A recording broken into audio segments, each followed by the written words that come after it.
네, 안녕하십니까. 자세한 양수입니다. 오늘이 8월 9일 월요일, 지금 현재 시각 오후 3시 15분 접어들고 있습니다. 자, 오늘은 지수가 하루 종일 박스권에서 약간 지루하게 현재 등락을 거듭하는 그런 상황이 나타났다는 건데, 사실 오늘 하루만 그런 것은 아니죠. 지난주 초반 월, 화, 수까지는 지수가 삼성전자 위주로 해서 상당히 좋은 반면, 그 이후 목, 금요일 날 거쳐 오늘까지 3거래일 연속해서 지수는 약간 주춤되는 그런 상황인데요. 전반적으로 우리가 예상하고 기대했던 삼성전자 위주의 지수 상승 장세에 어떤 차질이 생긴 것이냐 하면 그렇지는 않다는 것이죠. 여전히 반도체, 삼성전자가 대표적인 업체죠.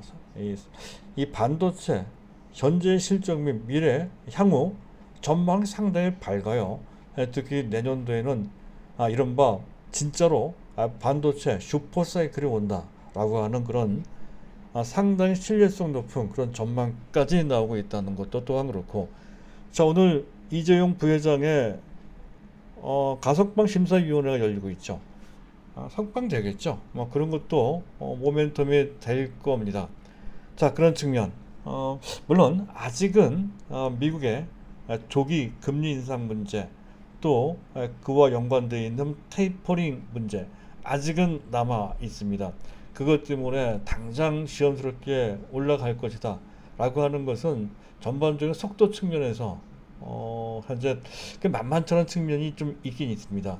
하지만 이번 주 중에 발표되는 미국의 물가 지수가 그러한 부담을 상당히 희석시켜 줄 수가 있다는 것이죠. 예상치보다 좀 낮게 나온다 한다면 또다시 외국인들이 이머징 마켓에 대한 상당한 강도의 러브콜을 할 수가 있기 때문에 그렇다는 것이죠. 외국인들이 매수하느냐 그렇지 않느냐에 따라서 우리나라의 삼성전자 등 전체적인 현재 대형주와 그와 연관된 지수의 탄력성이 결정된다는 것이 이제 지금 우리가 갖고 있는 현실이라고 할 수가 있겠습니다. 하지만 전반적인 상황이 나쁘지 않다는 것이죠.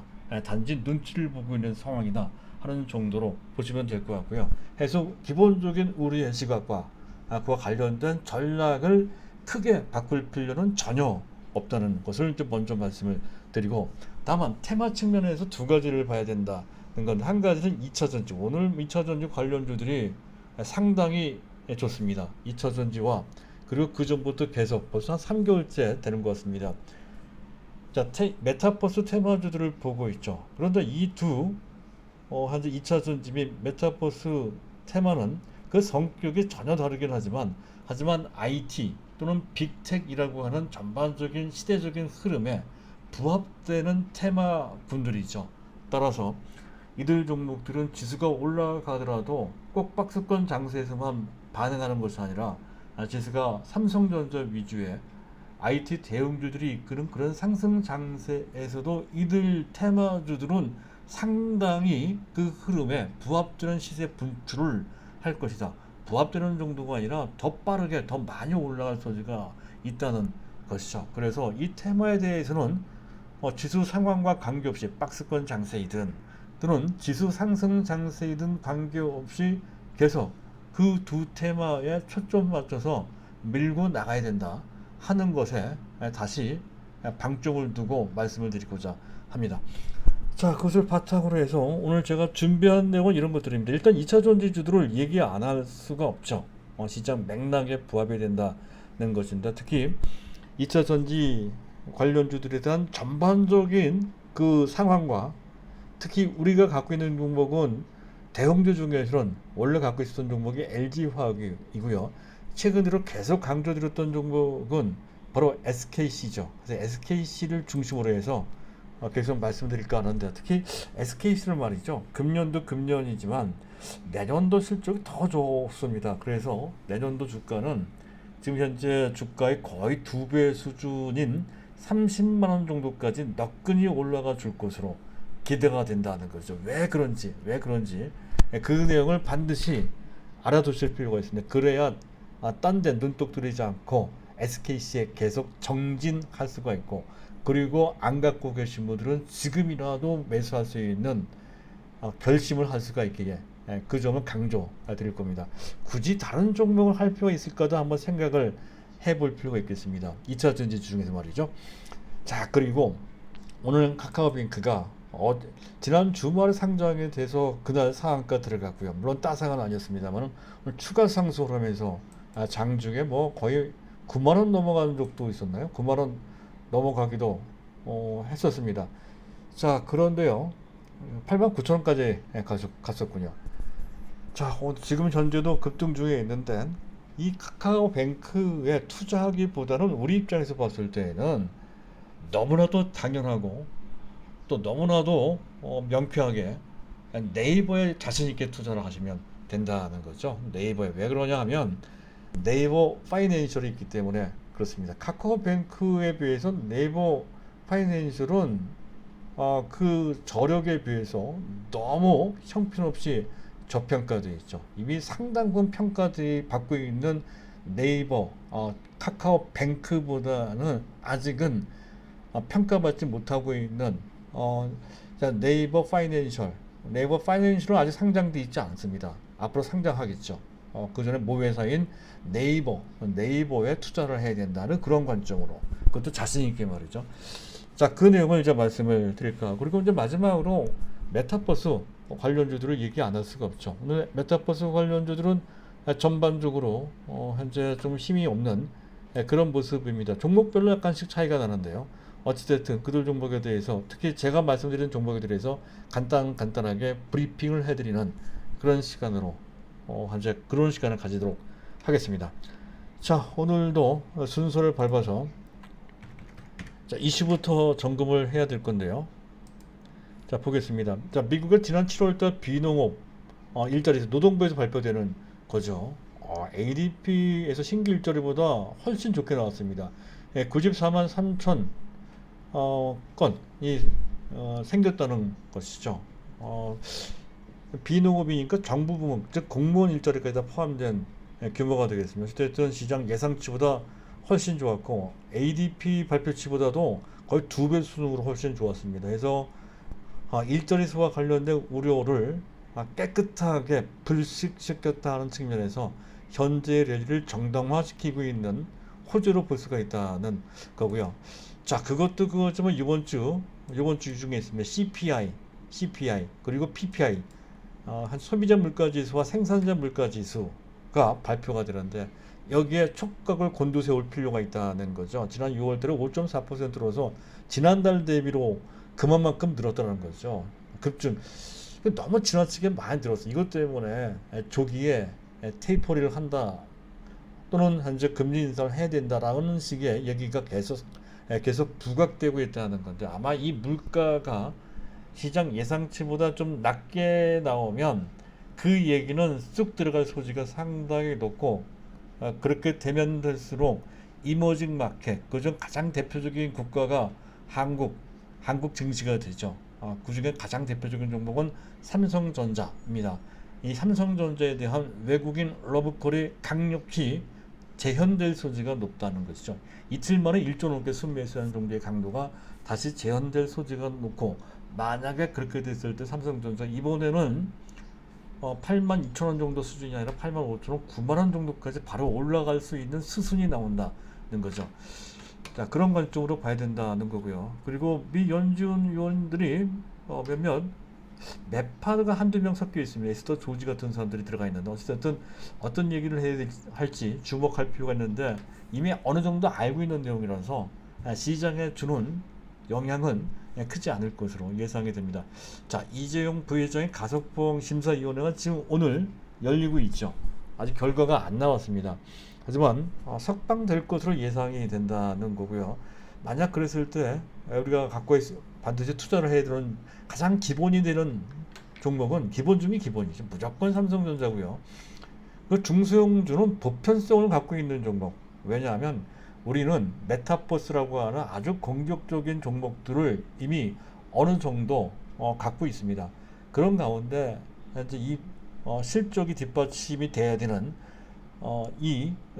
중소형 IT 종목조차 공격적으로 하는 것은 다소 부담이 되죠. 그래서 가장 원칙적으로 부담이 안 되는 종목, 부담이 작은 종목은 전에 말씀드렸죠. 원익 IPS 정도가 되는데 오늘 또 많이 올라갔습니다. 쫓아가면서 매수. 아, 만약에 이재용 부회장의 속방되면 그렇게 할 소지가 좀 있겠죠. 그리고 원래 했었던 종목이 이제 테스나 이런 종목 상당히 유효합니다. 그리고 이 중에서 공격적인 종목이 있긴 있죠. 맥점이 있긴 있네요. 하나 마이크론 정도는 안 갖고 계신 분들은 매수에 둘 필요가 있는 그런 정도이고, 다른 종목들도 있습니다만 뭐 큰 차이 안 나거든요.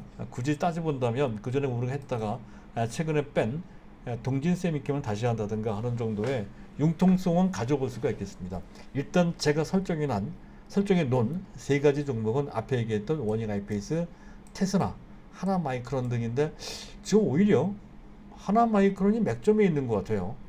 이 점을 감안해서 단기로 매매를 하시든가 추세적으로 괜찮은 종목이죠. 자, 내용은 오늘은 생략하도록 하겠습니다. 자, 미국 시장, 오늘 우리 시장 점검을 좀 해보도록 하죠. 미국의 10년물 국제금리가 1.2880% 정도 수준으로 장중에 1.3 넘어가기도 했었거든요. 다소 현재 금리 인상 또는 테이퍼링, 기타 등등의 매파적인 분위기에 경계하는 듯한 그런 느낌이 약간 들었습니다.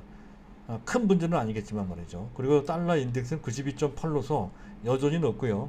원달러 환율도 1143원 정도로 약간 최근에 숨고리를 하고 있습니다만 전체적으로 좀 높은 편입니다. 자, 오늘 주변 증시를 보면 좀 약하죠. 반도체 지수도 약하고 또 나스닥 선물도 좀 약합니다. 오늘 저녁에 어떻게 될지 봐야 되겠습니다만 전체적인 상황은 관망하는 그런 분위기라는 것이죠. 자, 오늘 수급을 보더라도 그런 점이 어느 정도 느껴지기도 하죠. 잠깐 자막을 지우고요. 테이블만 보도록 하겠습니다.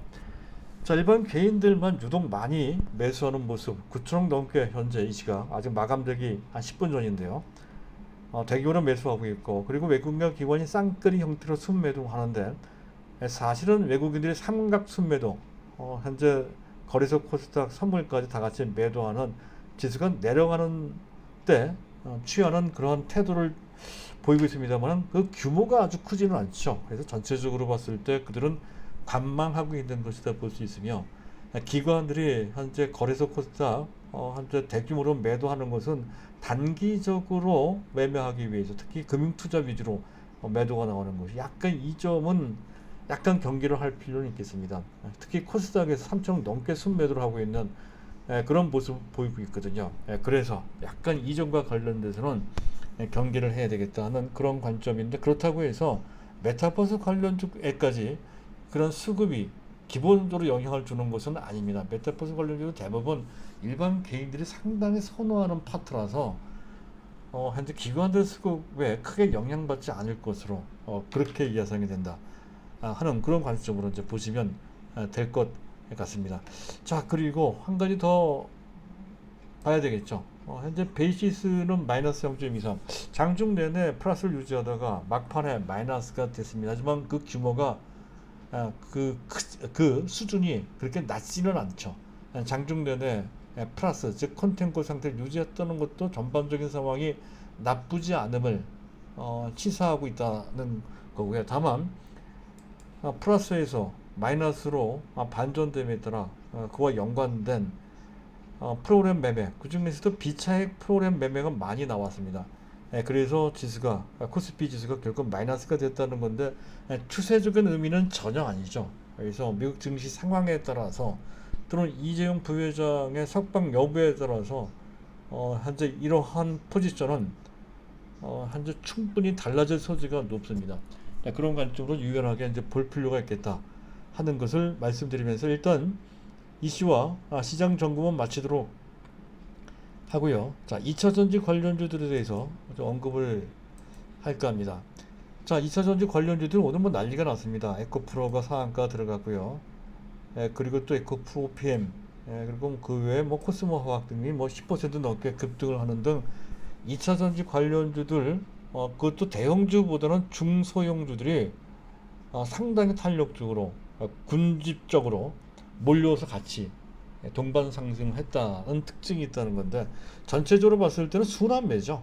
그 전에 메타버스가 움직였고 이번에는 2차 전지도 하는 식의 현재 그 테마 간 순환매가 나온 측면이 있다는 거고, 사실 또 그렇게 되려면 몇 가지 모멘텀이 필요한데, 일단 에코프로 BM, 원래는 에코프로 BM에 대해서 모 증권사에서 현재 실적에 대한 긍정적인 리포트를 내놨습니다.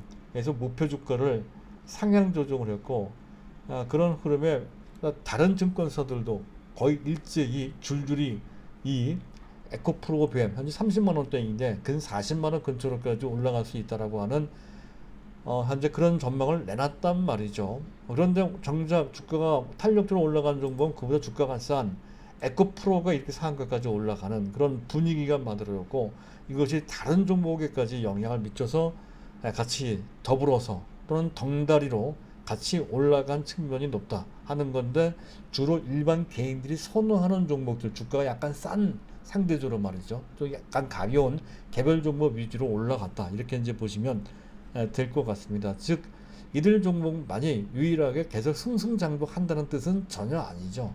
따라서 현재 이들 종목을 또 이것저것 현재 사실은 우리는 한두 종목 정도로 국한시켜서 보고자 하는데, 이것 말고 현재 솔루스 첨단 소재, 포스코 케미칼, LNF, 코스모 화학, 대보 마그네틱스 이런 식으로 말이죠. 2차 전지와 관련된 종목을 3개, 4개, 2개까지는 괜찮은데 3개, 4개, 5개, 심지어는 대여섯 개 갖고 계신 분들도 자주 이제 목격을 하는데요. 그럴 필요가 전혀 없다는 거죠. 왜냐하면 동질성이 워낙 강한 섹터이기 때문에 같이 움직이거든요. 네, 그 점을 말씀드리고 있고요. 다만 대형주하고 중소형주는 좀 구분할 필요가 있겠죠. 대형주라 한다면 현재 LG화학, 삼성, SDI, SK이노베이션 및 SKC까지가 이제 대형주라고 했을 때, 나머지 종목은 이제 중소형주인데 그 움직이는 정도, 탄력성이 약간 다르죠. 대형주는 아무래도 탄력이 좀 떨어지고요. 중소형주는 상대적으로 탄력이 좋습니다. 하지만 안정성은 여전히 대형주가 좋다 하는 것. 우리는 그 중간쯤에 있는 SKC를 선택하고 있습니다. 이것만으로도 충분하지 않을까, 그렇게 판단이 됩니다. 사실 SKC 이상으로 더 탄력적으로 올라갈 종목도 분명히 있겠습니다만은 안정성은 떨어지고, 또 SKC도 그 정도 올라가면 우리 입장에서 봤을 때는 만족스러운 그런 종목이죠. 더군다나 우리는 포트폴리오 구성상 안정적인 종목과 그리고 공격적인 종목을 따로 구분시켜서 구성하고 있는데요. 공격적인 파트는 메타버스에 설정해 놓고 있단 말이죠. 그렇다고 한다면 그 이상의 공격적일 필요까지는 없어서 우리는 SK 정도만으로도 충분하다, 그렇게 판단이 되고, 다만 2차 전지 관련주 중에서도 초고속 충전과 관련된 기술 또는 거의 연관된 사업을 하고 있는 업체가 하나 있습니다. 대주전자 재료 정도를 상황에 따라 현재 추가로 매수할 수 있는 정도, 여러 개 되시는 분들은 그 정도까지는 할 수 있겠습니다. 하지만 현재 그 점은 또 하나마이크론도 같이 있기 때문에 두 종목을 동시에 갖고 있는 것은 피할 필요가 있죠. 그 중에 하나만 갖고 있을 때 하나마이크론이 마음에 안 들면 대주전자 재료종들을 우리가 현재 편입할 수가 있다. 그 중에 한 종목으로 말이죠. 그런 정도의 융통성을 가지시면 될 것 같고요. 자, 그리고 SKC를 얘기 안 할 수가 없죠. SKC가 지난주에 그 말씀을 드렸습니다만은 실적이 상당히 좋게 나왔어요.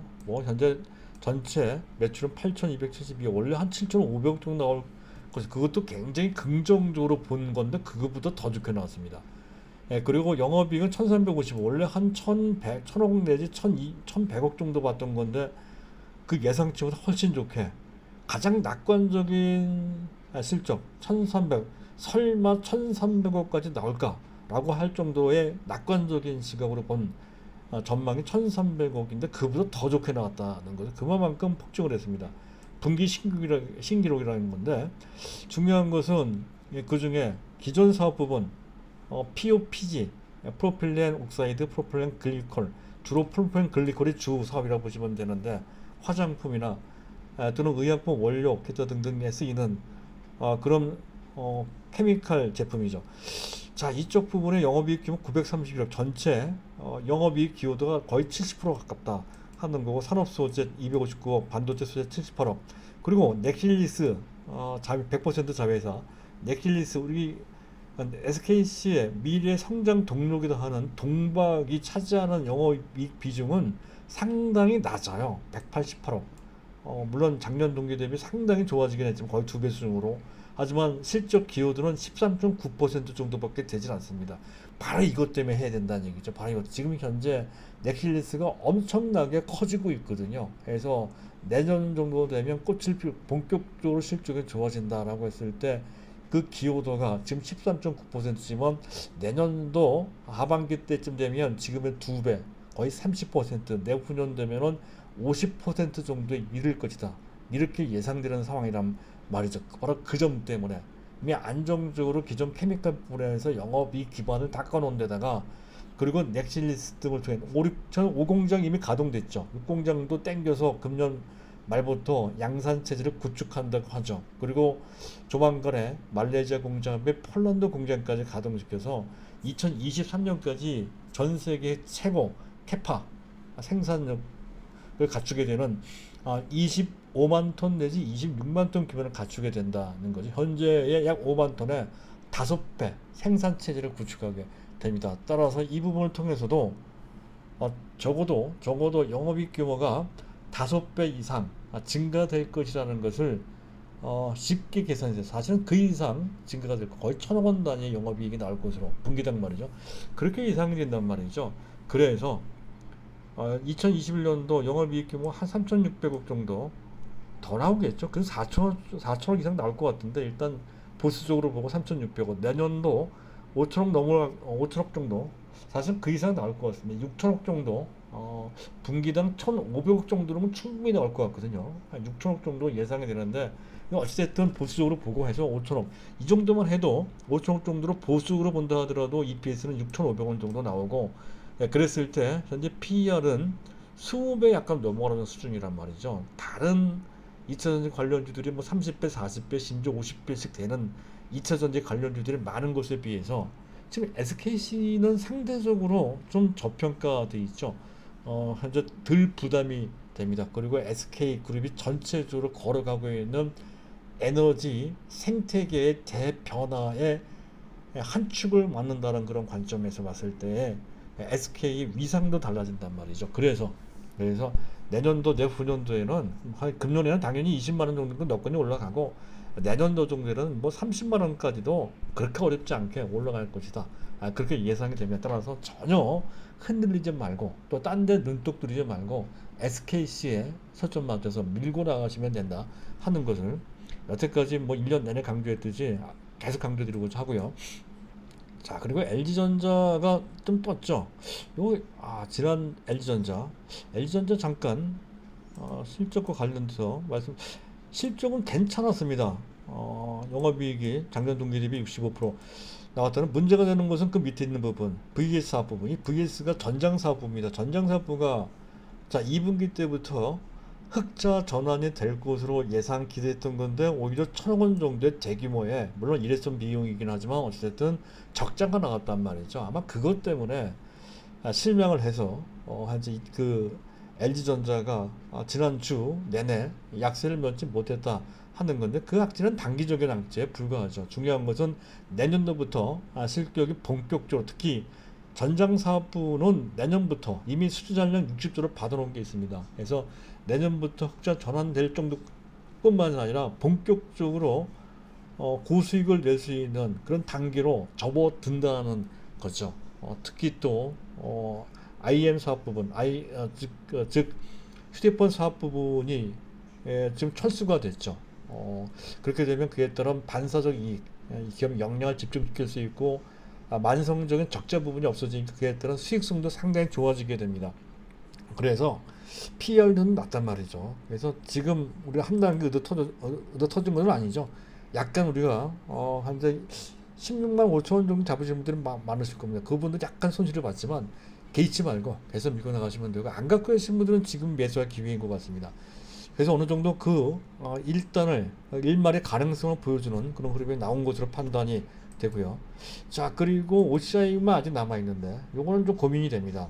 실적과 특히 동양화학 공장에 대한 미니 신도시 개발과 관련된 재평가 부분이 남아 있는데 주가에는 전혀 반영이 안 되고 있습니다. 너무 오랫동안 기다릴 수도 있기 때문에 지금 무턱대고 매수하거나 많은 물량 무턱대고 보유하는 것은 그렇게 썩 좋은 전략 같지는 않습니다. 적당한 양이라면 당연히 보유가 되겠지만 물량이 많으면 약간 빼고, 그리고 매수하고자 하시는 분들은 서둘러서 매수할 필요는 없고 어느 정도 구체적인 매수 신호가 나왔을 때 타이밍을 잡아보시는 게 좋을 것 같은데, 어쨌든 계속 관찰을 해야 될 것 같습니다. 자, 여기까지고요. 자, 그리고 마지막으로 현재 지금 뭡니까? 메타버스 관련 테마 잠깐 언급을 좀 해보겠습니다. 특별히 문제될 거 없습니다. 맥스트가 현재 경고를 먹었죠. 너무 급등을 했기 때문에 투자 경고가 나온 상태인데, 그것 때문에 약간 영향을 받는 측면도 좀 있는 것 같고요. 자이언스텝도 지난주에 현재 주초에 가파르게 올라간 것에 따른 약간의 숨고르기를 하고 있는 것으로 그렇게 판단이 됩니다. 자이언스텝, 맥스트, 이 두 종목이 공격적인 종목이고요. 눌림목 상태에 있는 길목 지키기 관점에서 현재 비전 트래킹이나 또는 현재 광학 시선 분석 관점 시스템 기술을 갖고 있는 이지미디어도 상당히 유력하다라고 말씀을 드리고 있죠. 거기다가 NFT 대체 불가 토큰 사업까지도 연관돼서 부각될 소지가 있는 재부각이죠. 그런 종목이 이지미디어다 했던 건데 위치가 좋아요. 미리 들어가서 기다릴 필요가 있다는 것이고, 또 에스코넥은 삼성전자와 관련돼서 삼성전자 VR 기어 헤드셋이죠. 거기 부품을 납품하고 있다는 것에서 삼성전자가 본격적으로 VR 사업을 시작한다라고 하는 어떤 이슈가 되면 부각될 소지가 높은, 얼마 전 코세스가 그랬던 것처럼 말이죠. 그렇게 될 소지가 있다는 거죠. 에스코넥 물론 실적이 워낙 나쁘기 때문에 부실조입니다. 실적 부실조. 그래서 많은 물량을 투여할 수는 없지만 부분적으로는 해볼 필요가 있다는 거죠. 그런 정도 여전히 유효합니다. 자, 여기까지이고요. 이들 종목은 그냥 단순하게 시세가 꺾이거나 그렇게 민감하게 반응할 때는 아니죠. 그 전에 이미 지나치게 뜨거워질 때 제가 그때 단기적으로 매도하신 분들은 매도, 그렇게 하시기가 어려우신 분들은 일단 약간의 조정을 좀 받는 것까지를 감안하고 계속 밀고 나가도 된다 하는 관점인데, 지금 현재는 밀고 나가야 될 그런 때라는 것이죠. 그런 관점으로 보시면 되고요. 자, 그리고 이제 그 네이버인데요. 네이버가 이게 또 기가 막히다는 거죠. 잠깐 보도록 하죠. 일단 카뱅이 카카오뱅크죠. 카카오뱅크가 급등을 상승폭이 많이 깎였네요. 급등인 것은 장중 한때 시총이 42조까지 갔는데 후반에 많이 깎였기 때문에 38조 정도 되는 것 같습니다. 자, 시가총액 9위 정도 등극을 했고, 또 어찌됐든 금융대장종 웬만한 기존에 가장 큰 데 신한투자 또는 KB금융 이런 데보다 시가총액 더 높죠. 근데 금융대장주로 하루아침에 등극을 했다는 소식인데요. 그것은 실적이나 전망 이런 것보다도 전망과 관련되어 있네요. 실적이나 자산 규모 이런 것보다는 그 전망, 특히 금융 플랫폼으로 무한 확장성을 갖고 있기 때문에 그렇게 좋은 평가를 받고 외국인 기관이 집중적으로 매수했다는 것이 핵심이죠. 우리가 매수할 대상은 아니지만 그 종목이 왜 부각됐는지만을 우리가 알고 있을 필요가 있어서 먼저 말씀드리는 건데, 오늘 같은 경우에 또 MSCI 기습 편입 대상이다 하는 것도 오늘 주가 장중 그 강세를 유발시킨 그런 재료가 되는 것 같습니다. 우리한테는 그게 중요한 내용은 아니고요. 중요한 것은 이렇게 현재 금융 대장주로 평가받고 있는 카카오뱅크, 카카오뱅크에 투자할 바에는 우리는 상대적으로 너무 억울할 정도로 저평가되어 있는 네이버의 자회사인 네이버 파이낸셜 비상장이니까 투자 못하니까 하기에 거북하니까 우리는 네이버에 투자를 하면 된다는 거죠. 네이버 파이낸셜은 2019년 재작년 9월달에 네이버 페이가 물적 분할을 해서 사명을 바꿨습니다. 네이버 파이낸셜로 말이죠. 그리고 네이버가 지분 81%를 갖고 있고 나머지 19%는 대부분 미래에셋그룹이 다 차지하고 있는데, 그 미래에셋그룹이 투자 규모가 8천억 원입니다. 따라서 역산을 하면 네이버 이 파이낸셜의 가치는 장부상 약 4조 원 정도로 평가받고 있는 상태다 하는 것을 계산할 수가 있죠.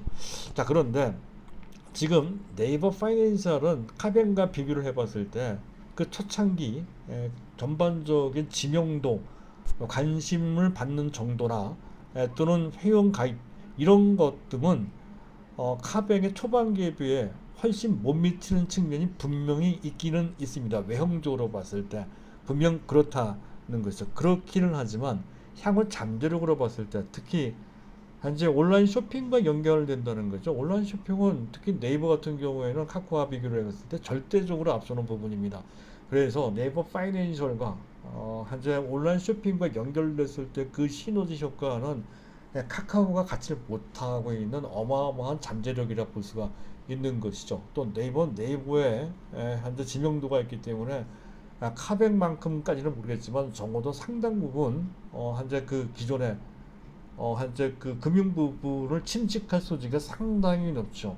뭐 결제 부분도 그렇고 또 대출 부분이나 기타 다른 금융 서비스 부분 전반에 걸쳐 네이버 파이낸셜이 못할 리가 전혀 없으니 그와 관련한 상당한 잠재력이 있음을 알 수가 있습니다. 그렇다고 한다면 네이버의 카카오뱅크죠. 카카오뱅크가 현재 시장에서 40조 원 정도를 평가받고 있는 상황에 지금 네이버 파이낸셜은 일단 4조 원 정도 그 10분의 1로 평가받는 것은 억울해도 너무 억울하죠. 적어도 3분의 1 정도, 즉 최소한 10조 내지 적당하게는 한 15조 정도 그런 정도를 평가를 받아야 되는데 지금 4조 원 정도나 그 정도밖에 평가를 못 받고 있으니 너무 억울하죠. 따라서 그것만 보더라도 온라인 쇼핑은 온라인 쇼핑대로 상당히 저평가되어 있는데 파이낸셜도 또 저평가되어 있단 말이죠. 따지고 보면 네이버의 제반 부분, 지금 검색 부분, 서치 부분이죠. 그 부분을 제외한 나머지 부분은 지나치게 저평가되어 있습니다. 바로 그 부분 때문에 네이버에 투자를 하는 게 훨씬 더 낫다는 거고, 그리고 오늘 소식이 지난주에 나왔습니다만 카페24 현재 지분 20%에 주목할 필요가 있어요. 공식적으로 자회사 편입 기준이 지분 20% 확보거든요. 그래서 지분 20%를 확보하게 되는 경우에는 공식적인 자회사가 된다는 거고요. 그와 관련돼서 알체라 같은 경우는 현재 지분 15%를 갖고 있는데 추가적으로 5%를 더 확보를 해야 공식적으로 알체라도 내부의 자회사가 되는데 아직은 그 단계까지 가지 않았지만 조만간에 그렇게 될 소지가 있으니 지켜보자라고 말씀드리고 있는 대상이 알체라 메타버스 관련주고요. 그것과는 별도로 또 카페24는 지분 20%를 한꺼번에 확보를 했단 말이죠. 자회사로 직접 편입을 한다는 뜻이 되겠습니다. 어쨌든 그를 통해서 기존의 온라인 동맹 체제가 워낙에 방대하죠. 지금 CJ 전체 그리고 그 중에서 CJ 대한통운과 또 독립적으로 또 현재 동맹 체제를 구축을 했고 이마트 및 또 신세계와 또 독립적인 그 뭡니까 그 동맹체를 구축을 하고 또 현재 풀필먼트 얼라이언스도 구축을 했죠. 거기 대한통운도 들어갑니다만 6개 업체와 그 동맹체제를 구축을 했으면 거기에 카페24 직접 투자를 통해 자회사로 편입되는 이 카페20까지 합류가 된다는 건데 카페24는 특별히 국내뿐만 아니라 국외적으로도 어느 정도 그 채널이 있다는 것이죠. 전체 이용자가 190만 명 정도 된다는 건데 물론 거기에 개인 이용자도 포함이 되어 있습니다. 그래서 스마트 스토어 주로 이제 중소상공인만 형성된 45만보다 외형적으로는 더 많긴 한데 어쨌든 190만도 상당히 많은 숫자죠. 거기까지 통합해 하는 것도 외형적으로 늘어나는 것뿐만 아니라 해외 진출의 교두보가 될 수 있다 하는 것에서 상당히 중요한 역할을 할 것으로 기대가 된다는 것인데 실제로도 이미 스페인의 왈라팝인가요? 1,500억 원 투자한 게 있죠. 동남아시아에 200억짜리, 300억짜리 여기저기 또 온라인 쇼핑과 관련된 투자를 한 데가 지분 투자죠. 한 데가 꽤 여러 군데가 있고 특히 일본과 관련돼서 상당한 지향점이 있죠. 지홀딩스를 통해서 라인을 통해서든 또는 뭡니까 그 야후를 통해서든 온라인 쇼핑에 상당한 그 잠재력이 있단 말이죠. 일본은 온라인이 약하긴 합니다만은 향후에 일본도 온라인 쪽이 상당히 강해질 것은 명약관화하죠. 그렇다고 한다면 네이버 온라인과 관련된 이 잠재력이 현재는 상당히 저평가되어 있지만 앞으로 얼마만큼 커질지에 대한 윤곽을 그릴 수가 있을 겁니다. 그러면 아마 전반적으로 봤을 때 쿠팡보다 훨씬 더 크게 성장하지 않을까 하는 거죠. 거기에 더불어서 네이버 파이낸셜까지 같이 봐야 된다 하는 관점으로 보면 현재 네이버의 현재 주가 44만 원 정도는 아무것도 아니라는 얘기죠. 그래서 내년에 100만 원, 또 그 이상 내후년에는 뭐 150만 원, 200만 원 정도 수준까지는 충분히 가지 않을까 해서 삼성전자 더불어 삼성전자, 네이버, 삼성바이오로직스, 2차 전지는 SKC 이런 정도의 그림을 그려놓고 장기적으로 투자한다는 그런 개념으로 일단 구조를 맞춰놓고 나머지는 좀 공격적으로 해서 뭐 메타버스 이런 식으로 한다는 거죠. 네, 그런 관점으로 시장을 대응하시면 이 상황에 가장 현재 우리 일반 개인으로서 적절한 포트폴리오 구성하는 것이다 라고 할 수가 있겠습니다. 오늘은 여기까지입니다. 감사합니다.